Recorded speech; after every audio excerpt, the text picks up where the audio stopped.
Halo teman-teman semuanya, selamat pagi buat kita semua. Balik lagi bersama saya Junara di Century di Daun Kunjau.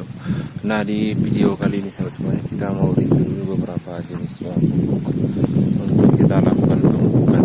Di sini teman-teman baru saja kita lakukan penyemprotan. Nah, tapi setelah itu langsung saja kita mau ini nanti ya melakukan pemupukan dengan sistem kocor. Nah, kalau tomatnya di sini teman-teman bisa lihat ya sudah mulai ini ya muncul ini mau muncul pembungaan. Ini baru 3 minggu, minggunya 3 minggu kalau harinya pas ya, jadi sekitar 17 hari lah teman.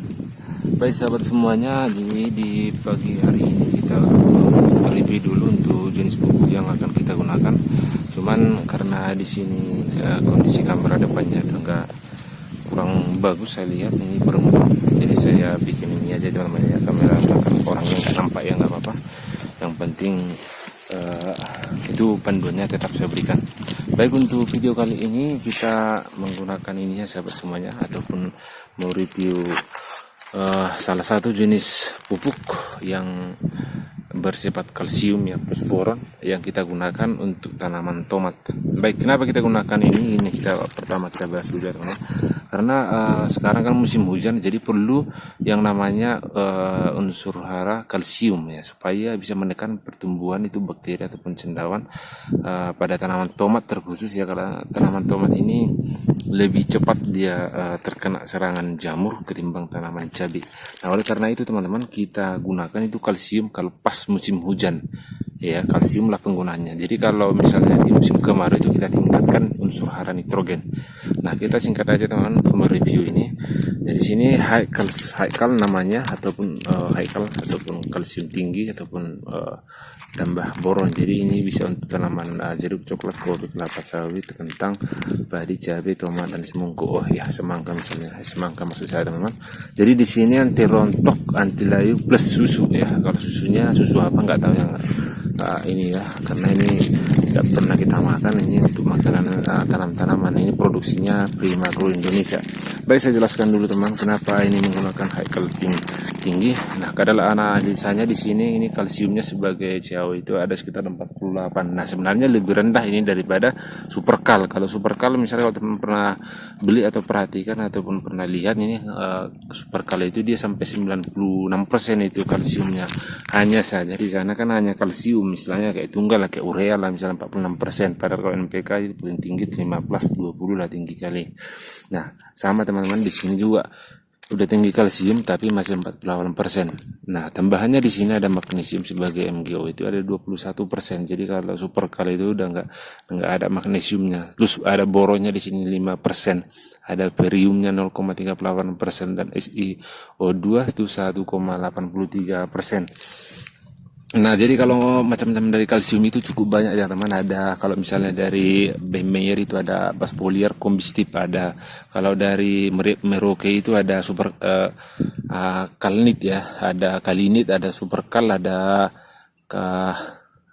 Kalsinit ya, masih banyak lah itu kal-kalnya teman-teman. Yang penting kalsium aja lah. Jadi kalau misalnya di haikal ini ada unsur hara kalsium yang tinggi, dibutuhkan semua jenis tanaman. Ini yang perlu kita perhatikan teman-teman. Pembentukan bulu-bulu akar dan merangsang terbentuknya tunas ya, pas ya. Pembentukan tunas kita butuhkan di sini teman untuk tanaman tomat.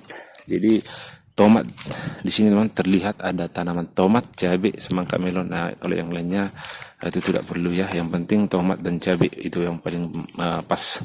Nah, ini haikal ini mengendalikan penyakit layu ataupun kekuningan ya. Berarti penyakit layu juga bisa nih berperan. Nah, terus kalau untuk penggunaannya teman-teman di sini itu sayuran lah ya, kayak tanaman cabai, kentang, tomat, kol.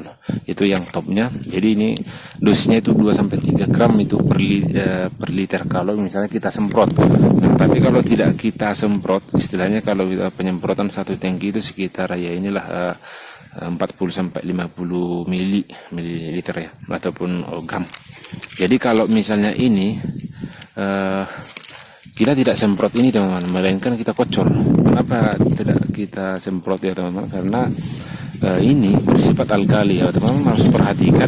Jadi harus jeli ya. Jadi kalau misalnya kita review beberapa jenis itu kita sampaikan ada efeknya ataupun cara penggunaannya. Jadi kalau misalnya ini kita semprot, apalagi untuk tanaman tomat, apalagi pas di musim hujan, bisa kita semprot, tapi ini harus tunggal. Jadi nggak boleh kita campur dengan bahan-bahan yang lain, bahan aktif seperti bahan aktif lah kayak fungisida, kayak antrakol,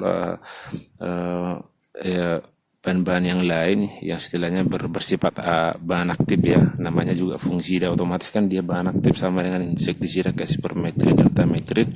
Kalau fungisida misalnya kayak propinep ya, kayak manip ataupun fluopicol dan lain sebagainya, itu kan bersifat aktif ya, padahal ini tidak aktif. Nah kalau misalnya bahan aktif itu dicampur dengan bahan yang tidak aktif, otomatis hasilnya tidak aktif. Nah otomatis hasilnya itu kurang bagus, karena bahan aktif ini sudah mati dibikin bahan ini yang tidak aktif ini.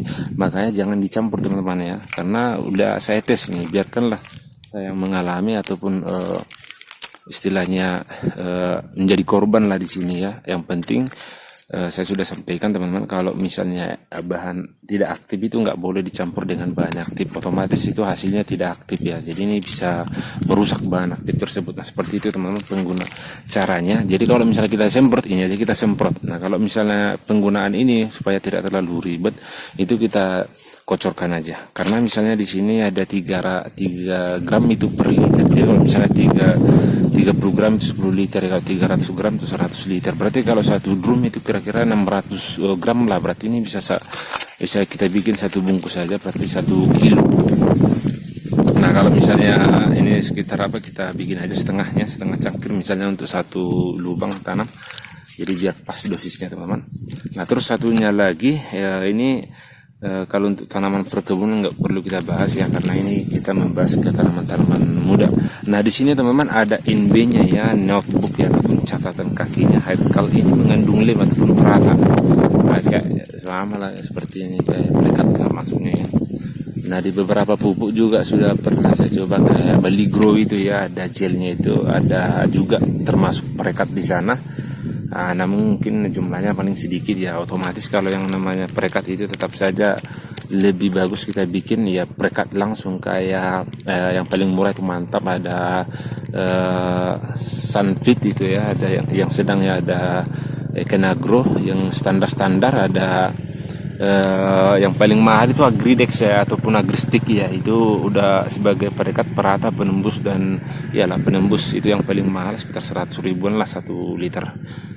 Karena kalau kita pakai di musim hujan itu paling bagus. Nah, kalau masih sekarang itu nggak usah terlalu mahal, kita bikin bahan-bahannya supaya tidak terlalu memakan biaya besar.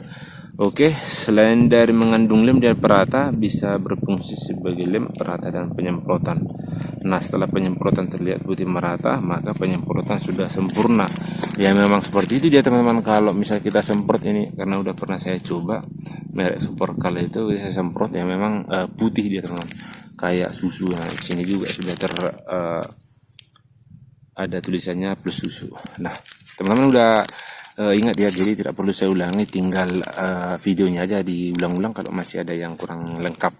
Oke, demikianlah review kita teman-teman, nanti kita akan praktekkan secara langsung. Oke teman-teman, selamat pagi menjelang siang untuk kita semua, salam sukses.